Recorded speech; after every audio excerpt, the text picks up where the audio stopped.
तो जो मौजूदा विधायक हैं वो भी 2 बार से बन रहे हैं, तो उनको चुनौती देना आपके लिए कितना ज़्यादा टफ रहेगा? कोई ऐसा कार्य कोल विधानसभा में नहीं दिखता कि जिससे उनकी सराहना की जाए। समाजवादी पार्टी ही क्यों चुनी आपने? खुलकर कहूँ तो धर्म से ऊपर उठकर राजनीति करनी है तो समाजवादी पार्टी ही में ही कर पाएंगे। कोल विधानसभा में आप अपनी पोजीशन कितनी देख रहे हो?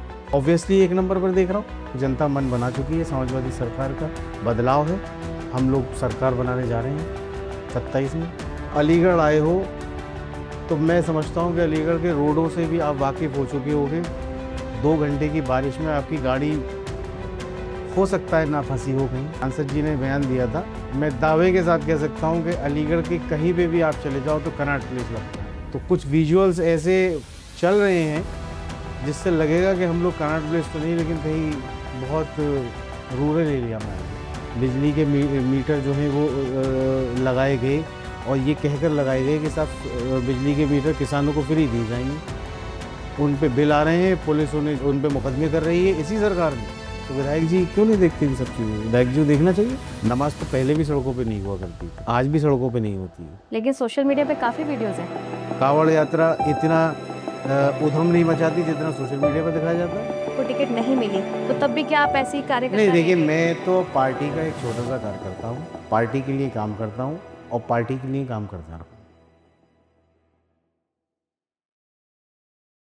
Hi everyone, this is Ashu Thariwal and you are watching my new podcast. Uttar Pradesh में विधानसभा चुनाव को लेकर सरगर्मियां तेज हैं। टिकट की दावेदारियां शुरू हो चुकी हैं, राजनीतिक समीकरण भी बदल रहे हैं और कई विधानसभा में कई बड़े चेहरे अपनी टिकट की दावेदारी को मजबूत करने में जुट चुके हैं। और यही कुछ हाल अलीगढ़ के विधानसभाओं में भी देखने को मिल रहा है। कोल विधानसभा में भी ये सरगर्मियां बनी हुई हैं। ऐसे में सवाल उठता है कि समाजवादी पार्टी यहाँ से किसे अपना चेहरा बनाएगी और साथ ही क्या मौजूदा विधायक को चुनौती मिल पाएगी? इन तमाम सवालों पर जवाब देने के लिए आज हमारे साथ जो गेस्ट जुड़े हैं उनका नाम है शावेज़ खान, जो समाजवादी पार्टी के एक वरिष्ठ कार्यकर्ता हैं।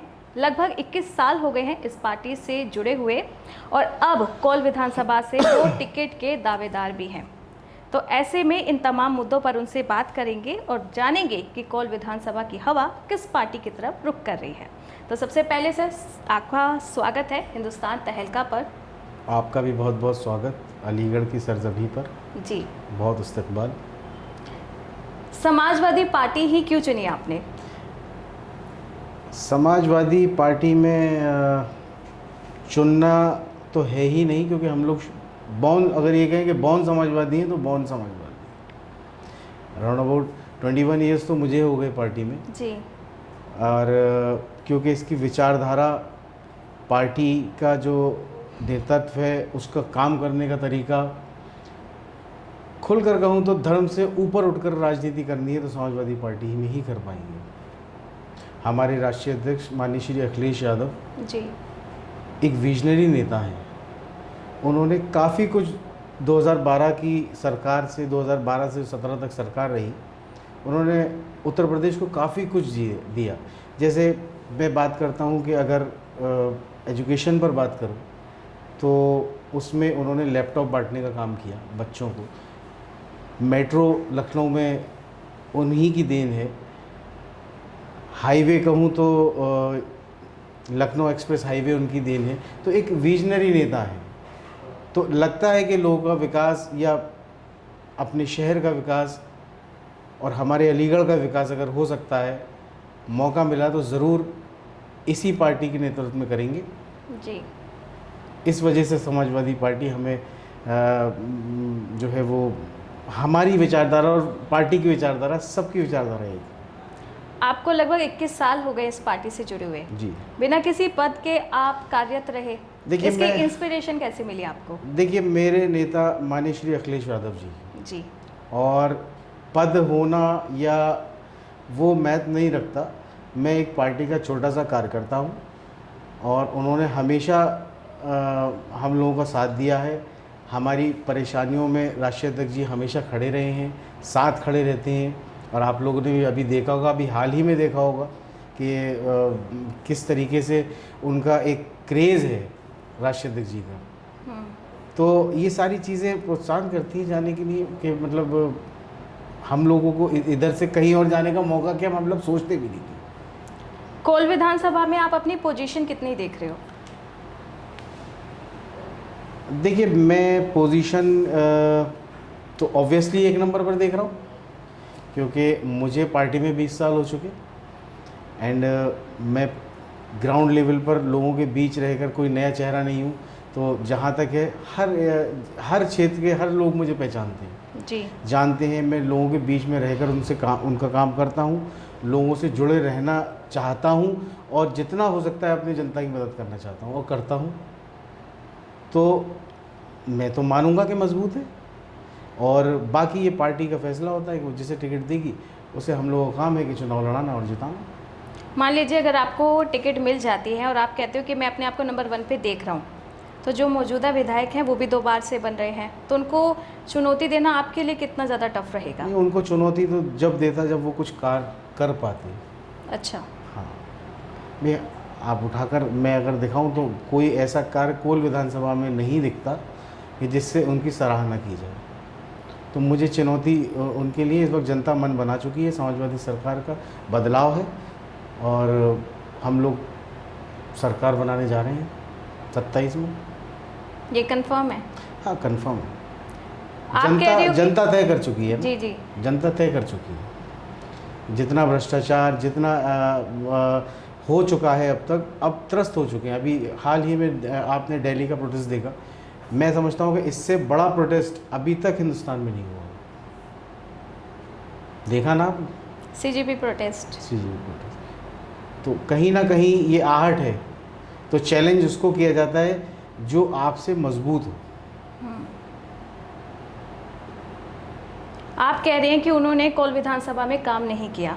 अगर आप आते हैं, मान लीजिए समाजवादी पार्टी आपको टिकट देती है, जीत जाते हैं, तो वो कौन से प्रोजेक्ट है जिन पे अभी मौजूदा विधायक ने काम नहीं किया लेकिन अब आप करो? आप अलीगढ़ आए हो तो मैं समझता हूँ कि अलीगढ़ के रोडों से भी आप वाकिफ़ हो चुके होंगे।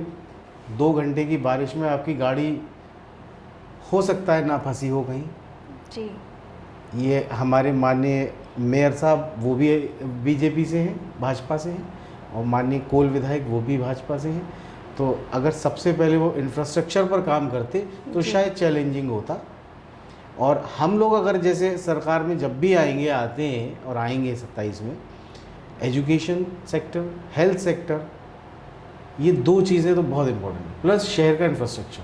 जो आज 2 घंटे की बारिश में अलीगढ़, अभी कुछ दिन पहले माननीय मुख्यमंत्री जी आए थे अलीगढ़, तो हमारे सांसद जी ने बयान दिया था कि मैं दावे के साथ कह सकता हूं कि अलीगढ़ के कहीं पे भी आप चले जाओ तो कनॉट प्लेस लगता है।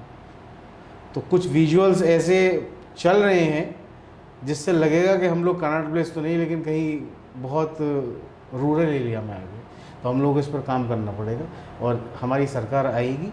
और अगर मौका दिया जनता ने मुझे, तो सबसे पहला काम ये है कि अलीगढ़ को जाम से मुक्त कराना, पानी से मुक्त कराना जो ये जलभराव हो जाता है, और एजुकेशन और हेल्थ सेक्टर। अभी आपने एजुकेशन का नाम लिया कि समाजवादी पार्टी आएगी तो एजुकेशन हेल्थ पे काम करेगी, लेकिन जो मेयर हैं उनका कहना यह है कि समाजवादी पार्टी ने अपने टाइम में किसी भी एक स्कूल की नींव तक नहीं रखी थी। नहीं, ऐसा उनको आंकड़े नहीं मालूम, या तो वो आंकड़े नहीं मालूम या वो गलत बयानी कर रहे हैं। कितने सरकारी स्कूल भाजपा सरकार में बंद हुए वो ये क्यों नहीं बताते? कितने आंकड़े हैं अभी आप उठाकर देखिए जो भाजपा सरकार में, इस मौजूदा सरकार में सरकारी स्कूल का बंद होना, इनकी सरकार में। समाजवादी सरकार में तो स्कूल खोले गए थे, प्राइमरी एजुकेशन पर, शिक्षा पर बहुत बात हुई थी। सबसे बड़ी चीज़ तो हमारे नेता ने लैपटॉप बांट दिए। इससे बड़ा और आप उदाहरण क्या लोगे? इससे बड़ा तो उदाहरण नहीं हो सकता ना कि वो चाहते हैं कि बच्चे पढ़ें, और इस सरकार में तो स्कूल बंद होने का काम हुआ है।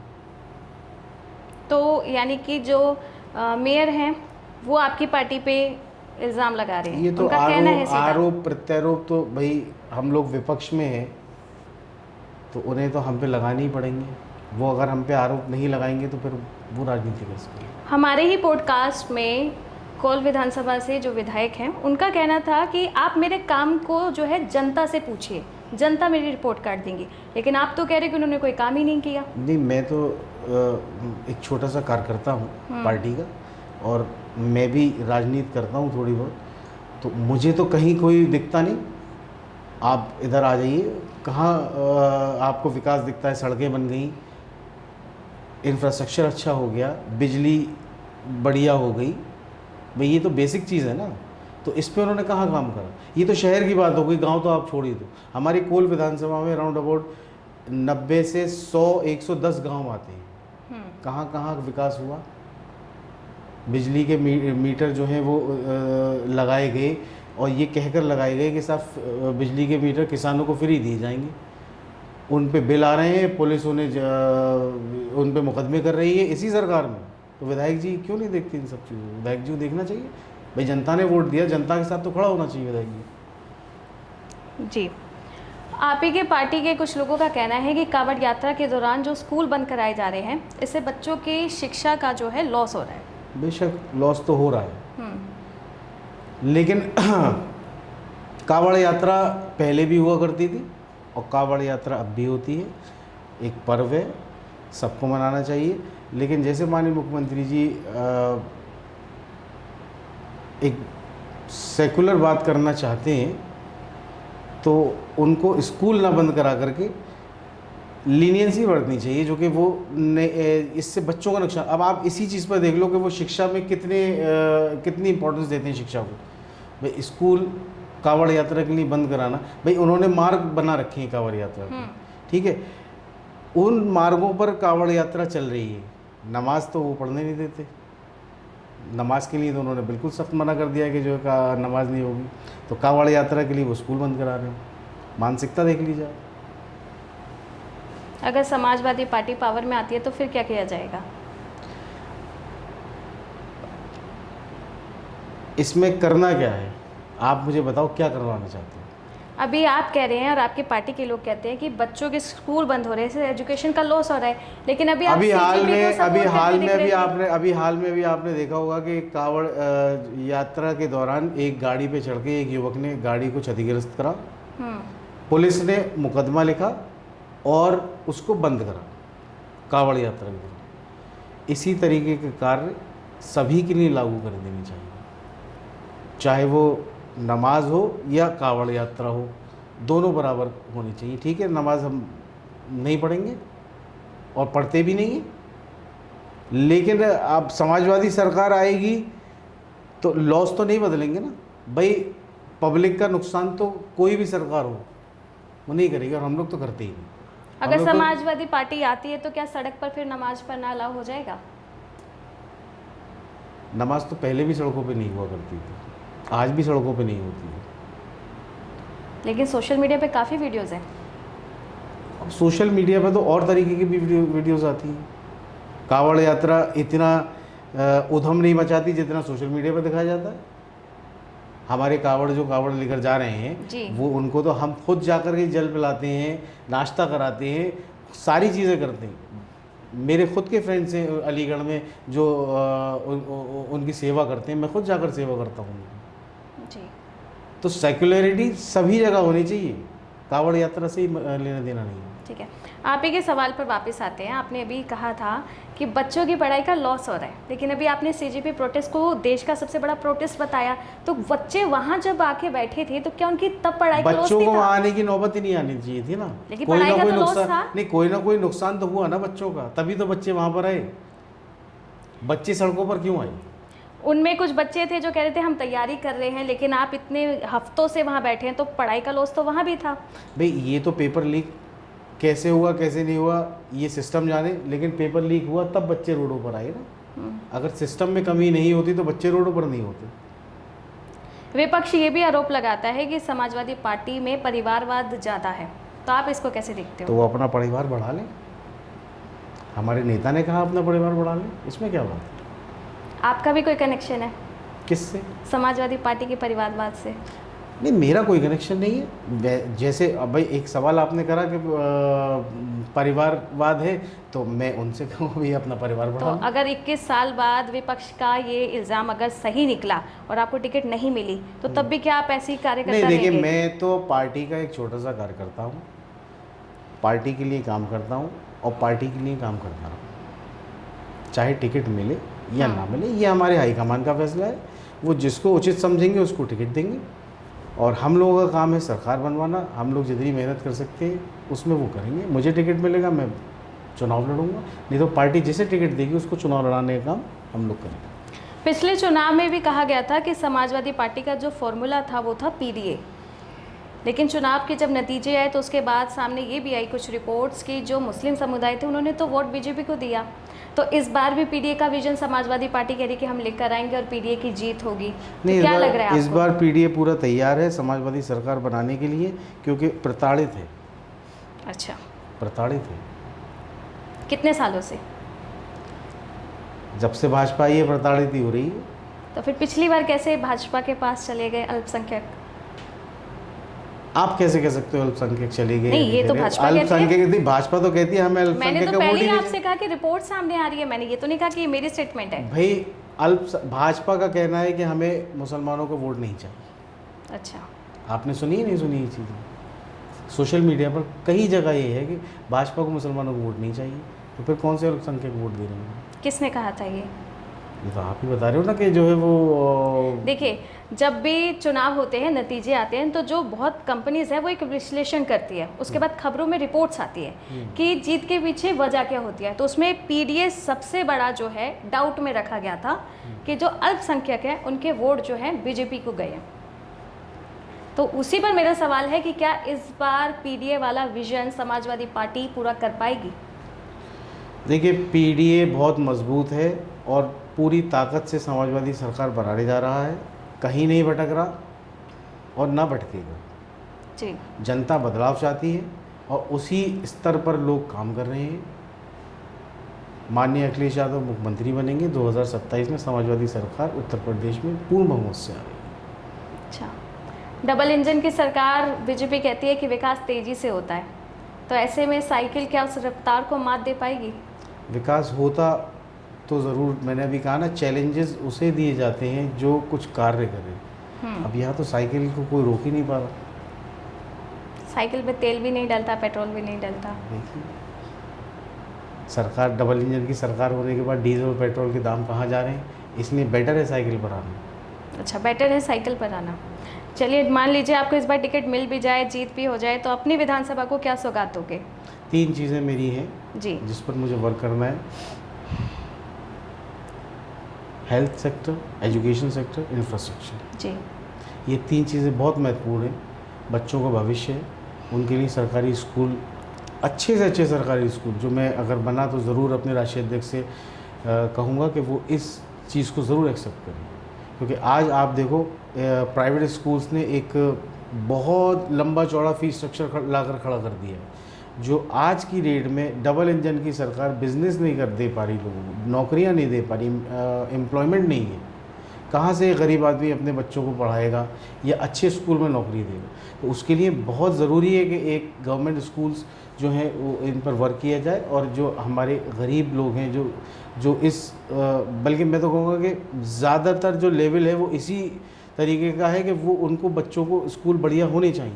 तो इस पर वर्क करना बहुत ज़रूरी है। जी। आपके ससुर पूर्व विधायक